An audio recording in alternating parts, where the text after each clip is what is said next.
এই যে ব্রাজিলের প্রথম ম্যাচ পড়ছে কিন্তু ফজরের নামাজের সময়, ব্রাজিলের প্রথম ম্যাচ ফজরের নামাজের সময়। সারা বছর ফজরের নামাজে ওঠে না, কিন্তু দেখবেন এই দিন 3:30 থেকে কিন্তু বসে থাকবে, অথবা রাতে ঘুমাবেই না। তা আমার কথা হচ্ছে যে একটা খেলা যদি তোমাকে ফজরের নামাজের আগে জাগ্রত করতে পারে, ন্যাপ ক্যাথা কম্বল সবকিছু থেকে তোমার পিঠটাকে আলাদা করতে পারে, কিন্তু মুয়াজ্জিনের শত শত আজান যদি 364 দিন, 65 দিন, 63 দিন, 62 দিনের এই প্রতিদিনের আজান যদি তোমাকে কি বিছানা থেকে আলাদা করতে না পারে, তাহলে আল্লাহর কাছে জবাবটা কি দিবা ভাই?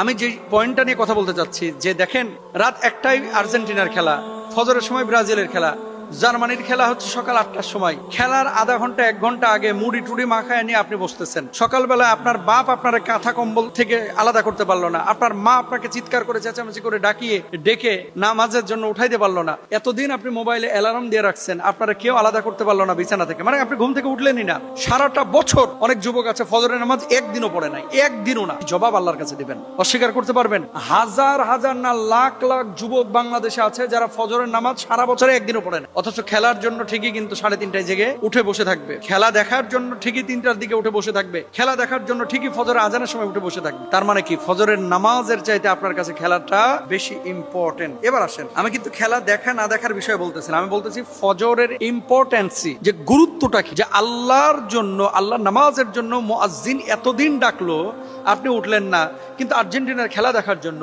আপনি ব্রাজিলের খেলা দেখার জন্য, জার্মানির খেলা দেখার জন্য আপনি কিন্তু ফজরের সময় ঠিকই উঠে যাচ্ছেন। তো কিয়ামতের ময়দানে যখন আল্লাহ জিজ্ঞেস করবে, বান্দারে শত শত আজান তোর কানের মধ্যে পৌঁছালো না, ফজরের নামাজ তুই আদায় করলি না, অথচ ফিফার সেই ফুটবল বিশ্বকাপে ঠিকই জেগে উঠে বসে থাকলি, এটার হিসাবটা আমাকে দিত, কি জবাব আপনি সেদিন, জবাবটা আপনি কি দিবেন? আমি বলতে চাচ্ছি যে সারা বছর ফজরের নামাজ আপনি আদায় করেন ভাই। হ্যাঁ, একটু বিনোদনের জন্য আপনি খেলা দেখছেন, আপনি সেটা দেখতে পারেন, আমি সরাসরি হারাম বলবো না, কারণ জুয়া তো আপনি খেলতেছেন না, তবে অশ্লীল